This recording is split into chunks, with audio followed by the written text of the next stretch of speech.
la première manifestation, on peut dire que la création dans l'univers, c'est un cri dans le silence. On pourrait imaginer qu'il y a une première vibration et puis que quelque chose s'est organisé autour de cette vibration qui a fait ce qu'on appelle la matière. Hein, l'expérience qu'on fait toujours, c'est avec l'enceinte acoustique quand on met du sable dessus. Et quand on fait un son, le sable prend une forme. Et puis quand on change de son, ça prend une autre forme. Et on peut se dire, mais elle est où la forme? Elle n'est pas dans le sable, elle est dans le son, mais le son n'a pas de forme. Et on pourrait imaginer que si c'est vrai pour le sable, c'est vrai pour tout. On pourrait donc imaginer que tout ce qui est autour de nous n'est jamais qu'une vibration qui tourne. À tel point, c'est que quand on fait une vibration devant un verre, vous savez, généralement, si on fait un son particulier, le verre explose. On peut se demander, mais pourquoi il explose finalement? Eh bien, peut-être qu'il essaye de suivre l'onde, mais comme il n'est pas assez plastique, il se réduit dans des morceaux capables de suivre l'onde. Et peut-être que si on continuait à bombarder par le même son, le même verre, il se transformait en poudre, et cette poudre prendrait une nouvelle forme. Changer le plan de la matière et la matière change. Le plus important dans la matière, c'est pas les briques, mais c'est le plan qui est à l'intérieur. Changer le plan de la matière et la matière change. Le plus important dans la matière, c'est pas les briques, mais c'est le plan qui est à l'intérieur. On peut se poser la question de comment ont été faits les mots. Est-ce que les mots ont été inventés, c'est-à-dire est-ce qu'on a fait des sons et puis à partir de ce moment-là on l'a attribué à une fonction, ou est-ce que dans les sons on a voulu caractériser l'objet à travers des clés qui sont à l'intérieur? Alors après, mais là je vais revenir aux alphabets sacrés, par exemple comme l'hébreu ou d'autres, hein, l'arabe ça marche aussi, le chinois ça marchera aussi, le sanskrit ça marchera aussi. C'est qu'il y a plusieurs manières d'imaginer l'hypothèse de la création des lettres.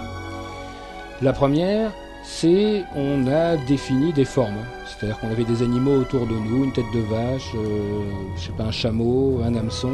Et à partir de là, on a dit, ben voilà, on va définir ces lettres-là. Ça, c'est la vision exotérique.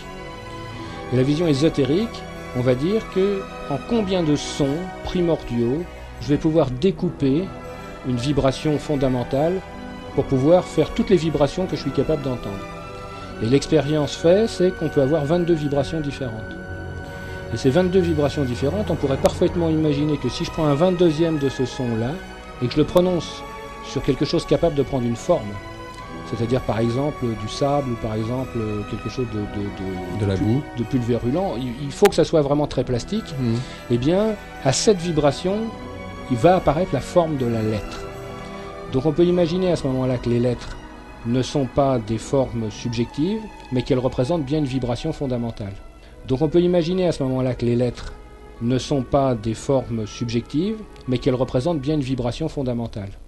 Et on peut imaginer ensuite que finalement elles représentent un 22e du plan de tout ce qui est autour de nous.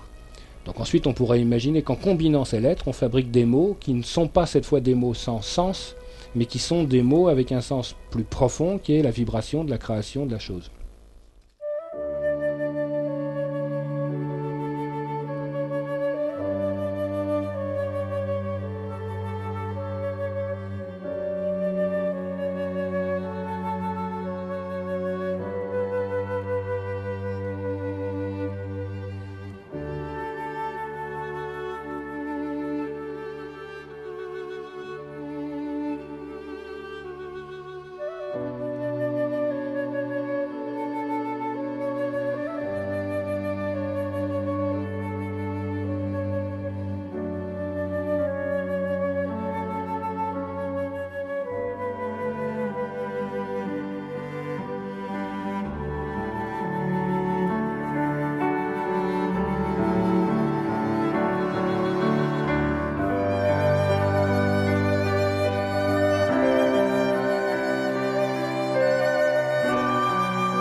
l'idée, ça serait de trouver la bonne fréquence.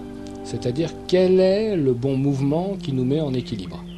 Alors on le cherche, on utilise des vitesses différentes jusqu'à trouver notre équilibre, mais peut-être que la liturgie nous permet de le faire. Je pense par exemple, les juifs traditionnalistes, vous savez, devant le mur des lamentations. On remarque qu'ils font des oscillations d'avant en arrière. Et la question qu'on peut se poser, c'est dans quel rythme ils font ça? Alors on leur a fait une partition. Et cette partition, elle est dans le texte. C'est-à-dire qu'on a écrit un texte, et à certains endroits, on a mis le mot Dieu. Et on a dit, à chaque fois que tu vois le mot Dieu, tu t'inclines. Donc il suffit de mettre le mot Dieu aux bons endroits pour qu'on trouve le bon rythme. Finalement, le texte n'est qu'une partition. Et là aussi, par ce texte, est véhiculé le verbe. Donc finalement, c'est pas dans le sens de ce qui est écrit qui est important, mais dans la musique. Donc finalement, c'est pas dans le sens de ce qui est écrit qui est important, mais dans la musique. Et on recrée notre âme à ce moment-là. Et exactement, on se met en résonance avec l'univers et on fait moins résistance. Évidemment, comme je fais moins résistance, je laisse passer la lumière. Comme je laisse passer la lumière, j'ai des visions et donc on